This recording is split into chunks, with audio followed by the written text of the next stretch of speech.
मैं यतिवर्य कुमार विजय आप सभी दर्शकों का दैनिक यति राशिफल चैनल में हार्दिक स्वागत करता हूं। आज मैं आपको इस वीडियो में शुक्र के अलग अलग भावों में अशुभ स्थिति में रहने से जातक के जीवन में क्या प्रभाव पड़ता है और क्या करना चाहिए, इस विषय में जानकारी दूंगा। सबसे पहले तो आपको बता देता हूं कि 9 ग्रहों में शुक्र एक बहुत छोटा और चमकीला ग्रह है। इसको दैत्य गुरु शुक्राचार्य के नाम से जाना जाता है। ये चंद्र, बुध और गुरु के साथ में चौथा शुभ ग्रह माना जाता है।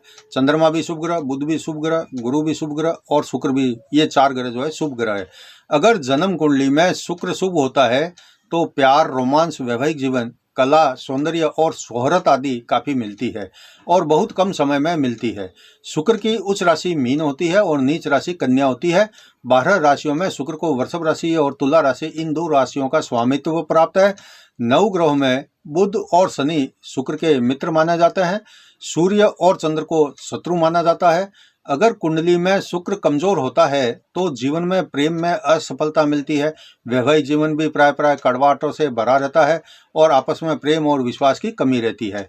स्वास्थ्य कमजोर रहता है और संतान उत्पत्ति में थोड़ी समस्या होती है।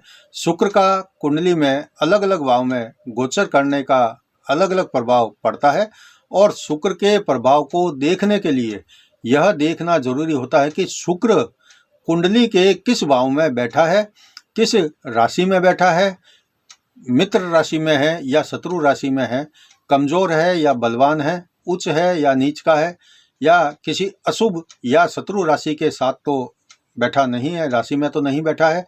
यह सब देखकर पता लगाया जा सकता है कि जिनको शुक्र की महादशा, अंतर्दशा चल रही है तो कैसा फल प्रदान करेंगे। आज मैं आपको इस वीडियो में कुंडली के सभी 12 भाव में शुक्र के गोचर के अनुसार यह बताऊंगा कि शुक्र किस भाव में कमजोर होता है तो क्या होता है, उसको शुभ कैसे किया जा सकता है। और शुरुआत करता हूं मैं पहले भाव यानी कि लग्न स्थान में अगर शुक्र कमजोर होता है किसी की कुंडली में तो कैसा फल मिलता है। लेकिन आगे बढ़ने से पहले मैं आपसे एक छोटा सा अनुरोध करना चाहता हूं कि अगर आपने अभी तक मेरे चैनल पर सब्सक्राइब नहीं किया है, आप पहली बार आए हैं, पहली बार मेरा वीडियो देख रहे हैं, तो सबसे पहले आप इसको सब्सक्राइब करें और फिर घंटी के बटन को भी दबाएं ताकि जैसे ही मेरा कोई नया वीडियो पोस्ट होता है तो आपको तुरंत सूचना मिल जाए और आप उसको सबसे पहले देख सकें। इसके अलावा अगर आप मेरे से फ़ोन पर बातचीत करना चाहते हैं तो केवल रविवार को दिन में 10 बजे से 11 बजे के बीच में, नंबर आप स्क्रीन पर देख रहे हैं 9462575291, इस नंबर पर आप केवल रविवार को दिन में 10 बजे से 11 बजे के बीच में फ़ोन कर सकते हैं। बाकी सप्ताह में मैं थोड़ा व्यस्त रहता हूं तो बातचीत नहीं कर पाऊंगा। अब देखते हैं कि कुंडली में अलग अलग 12 भाव में शुक्र के अशुभ होने से क्या होता है और हमें क्या करना चाहिए। पहला भाव यानी कि लग्न स्थान। अगर लग्न स्थान में शुक्र कमजोर हो तो जातक को थोड़ा संकालु, शर्मिला और स्वकेंद्रित और आत्म अवशोषित बना देता है। ऐसा जातक केवल अपनी ज़रूरतों का ख्याल रखने वाला और अपने ऊपर खर्च करने वाला रहता है, भाग्य पर आश्रित रहता है। अगर पहले स्थान में शुक्र कमजोर हो और अशुभ फल दे रहा है तो जातक को अपने जीवन में जल्दी शादी करने से बचना चाहिए और दिन के समय में स्त्री के साथ में संभोग कभी नहीं करना चाहिए। उपाय के लिए काली गाय की देखभाल करें और किसी समय में अगर कोई बड़ा फैसला लेने की आपके नौबत आती है तो किसी समझदार और अनुभवी व्यक्ति की सलाह लेकर कोई फैसला करेंगे तो लाभ मिलेगा। अब देखते हैं कि दूसरे भाव में अगर शुक्र अशुभ होता है तो कैसा होता है जातक के साथ में। दूसरे भाव में अगर शुक्र अशुभ है या अशुभ ग्रहों के साथ में युति में है, खास करके राहु या मंगल जैसे ग्रहों के साथ में हो या कमजोर है, तो प्राय देखने में आता है ये जातक को बांझपन या निसंतान बना देता है। अगर किसी महिला की कुंडली में ऐसा योग होता है तो वो महिला एक पुत्र संतान का गर्भ धारण करने में भी प्राय असमर्थ रहती है। अगर किसी के साथ में ऐसा हो रहा है तो उपाय के तौर पर आप किसी एक गाय को 2 किलो आलूओं को हल्दी में रंग कर खिला दे और शहद है, देसी खांड है और सौंफ है, इसका भी थोड़ा थोड़ा सेवन करवाए। और व्यभिचार यानी अनैतिक संबंध आप किसी के साथ में बनाने से हमेशा बचें या ना बनाए, तो शुक्र जो है ऐसा करने से मजबूत हो जाएगा। अब देखते हैं तीसरा भाव। कुंडली में तीसरा भाव होता है भाई बहन का पराक्रम स्थान। अगर इस स्थान में शुक्र नीच का हो जाए या अन्य कारणों से कमजोर हो जाए, अशुभ ग्रहों की युति में है बैठा हो, तो प्राय यह देखने में आया है कि ऐसे जातक के जीवन में भोग विलास की इच्छा बहुत अधिक रहती है और अपनी इच्छाओं को पूरा करने के लिए जातक को धोखाधड़ी, एक्सीडेंट और चोरी की तरफ वह ले जाता है। अगर भोग विलास पाने की इच्छा हो तो अपनी पत्नी का आप सम्मान करें और दूसरी स्त्री या महिलाओं के साथ में कभी भी किसी भी प्रकार की छेड़खानी ना करें। अब देखते हैं कि कुंडली में चौथे स्थान में अगर शुक्र कमजोर हो, नीच का हो, अस्त हो, तो कैसा फर्क पड़ता है। तो चौथे स्थान जो होता है वह सुख और माता का स्थान होता है कुंडली में। अगर शुक्र कमजोर होता है या फिर अन्य तरह से दूषित होकर अशुभ फल दे रहा है चौथे स्थान में, तो अक्सर देखा गया है कि ऐसा जातक अपनी माँ को दुखी करता है या उसकी माँ हमेशा दुखी रहती है। कई कुंडलियों में तो जातक अपनी माँ की ममता से भी वंचित रहता है, यानी माता का सुख जीवन में कम मिलता है, वाहन का सुख नहीं मिलता या वाहन आदि की स्थिति अच्छी नहीं रहती है। अगर आपके साथ भी ऐसा होता है तो आप उपाय के तौर पर अपने घर की छत को हमेशा साफ रखें और बहते पानी में दूध है, चांदी का टुकड़ा है, चांदी का बरक है या चावल है, ऐसे चीज़ों को प्रत्येक शुक्रवार को बहाना चाहिए।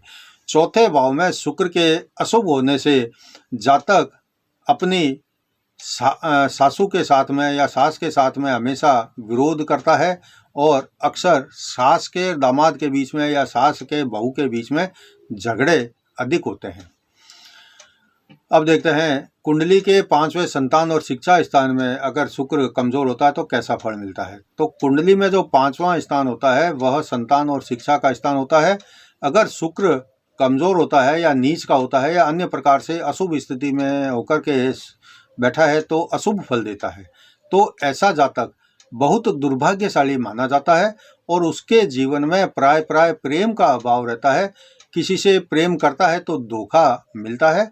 शिक्षा में कमी और निर्णय करने की क्षमता का अभाव रहता है और ऐसे जातक को हमेशा अपने आप के चरित्र पर ध्यान देना चाहिए। जितना चरित्र आपका साफ सुथरा और निष्कलंक रहेगा उतना ठीक रहेगा। अगर आपके 5वें स्थान में शुक्र कमजोर है, अशुभ फल दे रहा है, तो उपाय के रूप में ऐसे जातक को हमेशा अपने माता पिता की मर्जी से शादी करनी चाहिए, यानी कि अरेंज मैरिज करना चाहिए। अगर प्रेम विवाह किया तो वह अधिक टिकता नहीं है और क्लेशमय बन जाता है, संतान संबंधी दुख भी उठाने पड़ते हैं। अब देखते हैं कि कुंडली में 6ठा स्थान में अगर शुक्र अस्त हो, नीच का हो, अशुभ हो, फल दे रहा है तो कैसा होगा। कुंडली में 6ठा स्थान हमेशा रोग रण शत्रु का होता है। शुक्र कमजोर होता है अगर इस स्थान में, अशुभ फल दे रहा है अगर इस स्थान में, तो जातक बुरी संगति में फंस जाता है या ऐसा जातक बुरी आदतों का शिकार हो जाता है। प्राय कुंडलियों में मैंने यह देखा है कि ऐसा जातक शराबी होता है या फिर अन्य प्रकार का कोई भी नशे करने का शौकीन रहता है। धन टिकता नहीं है और कर्ज जो है वह बढ़ता रहता है, गरीबी में रहता है जातक। तो ऐसी स्थिति अगर होती है या आपके साथ में हो रही है तो उपाय के तौर पर विवाहित लोगों को पत्नी को हमेशा पैर में, जो पत्नी होती है उसके पैर में हमेशा कुछ न कुछ चप्पल है, मोजे हैं, पहन कर रखना चाहिए। नंगे पाँव उनको नहीं रहना चाहिए। और अगर महिला की कुंडली में ये योग हो तो कभी भी पुरुषों की तरह महिलाओं को कपड़े नहीं पहनना चाहिए। जैसे कई लड़कियां महिलाएं होती है, जीन्स पहनती है, टी शर्ट पहनती है या फिर बुशर्ट वगैरह पहनती है, और ऐसा अगर आप करते हो और घर के अंदर लक्ष्मी का नाश हो रहा है, शांति नहीं है, तो आप समझना कि छठे घर में शुक्र जो है अशुभ फल दे रहा है। तो ऐसी स्त्री को कभी भी पुरुष की तरह के कपड़े नहीं पहनना चाहिए और पुरुषों की तरह छोटे छोटे बाल नहीं कटवाने चाहिए। अब देखते हैं 7वें जीवन साथी स्थान में जो है शुक्र का अशुभ फल हो तो कैसा होता है। कुंडली में 7वां जो स्थान है वह जीवन साथी का और साझेदार का होता है। शुक्र अगर यहाँ पर अशुभ फल दे रहा है या किसी अशुभ ग्रह की स्थिति में या युति में है या नीच का है, तो जातक के विवाह में देरी होती है, आसानी से रिश्ता नहीं मिलता है, या फिर ऐसे जातक के एक से अधिक रिश्ते भी हो सकते हैं। वैवाहिक जीवन हमेशा प्रभावित रहता है। फालतू के और बेतहाशा खर्चे जो हैं वह खूब होते हैं। विलासिता या भोग की वस्तुओं में जातक हमेशा लिप्त रहता है। उपाय के रूप में अगर आपके साथ में ऐसी स्थिति है 7वें स्थान में, तो जातक को कभी भी अपने ससुराल पक्ष के लोगों के साथ में साझेदारी में व्यापार नहीं करना चाहिए, कोई काम नहीं करना चाहिए। और जीवन साथी को भी कभी भी नीले रंग का जो है कपड़ा नहीं पहनना चाहिए। अगर 7वें स्थान में शुक्र अशुभ फल दे रहा है तो ससुराल वालों के साथ में साझेदारी में काम या व्यापार ना करें और नीले रंग के जो कपड़े हैं वह नहीं पहनना चाहिए।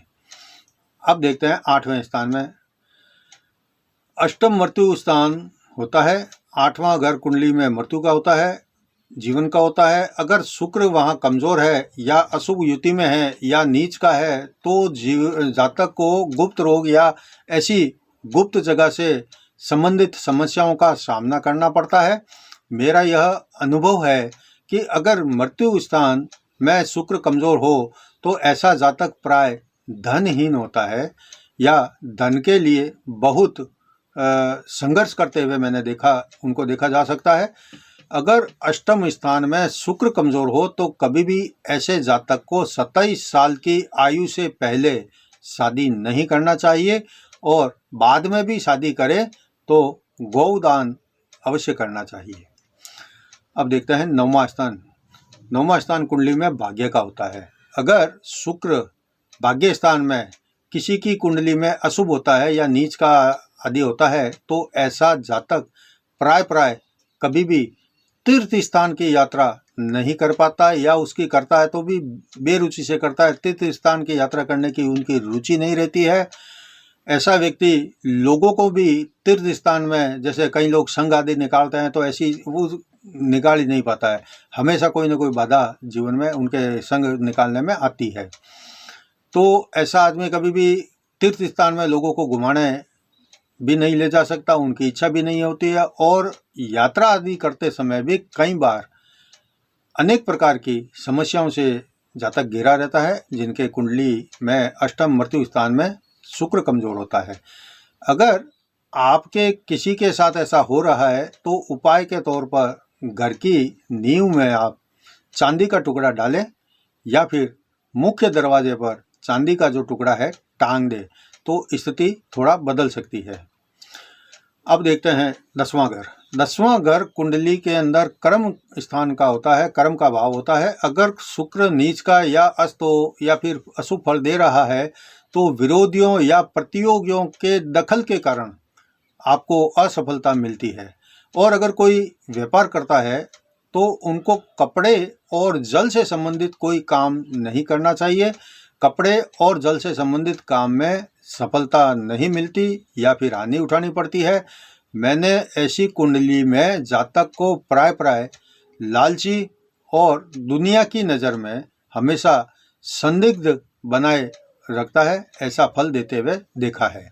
ऐसी स्थिति में शराब और मांसाहार से आपको बचना चाहिए, बचना ठीक रहता है।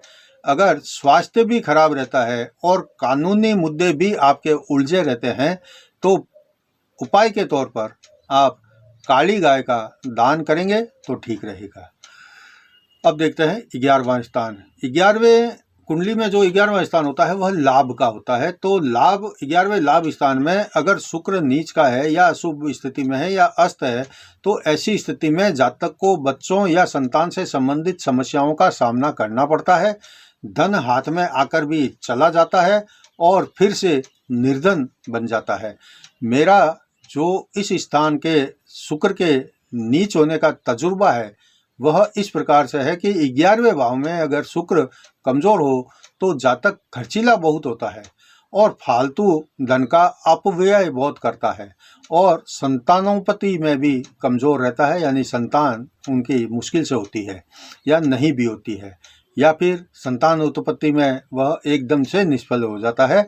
अगर ऐसा है आपके साथ में या ऐसा होता है तो उपाय के रूप में आप शनिवार को तेल का दान करेंगे तो वह ठीक रहेगा।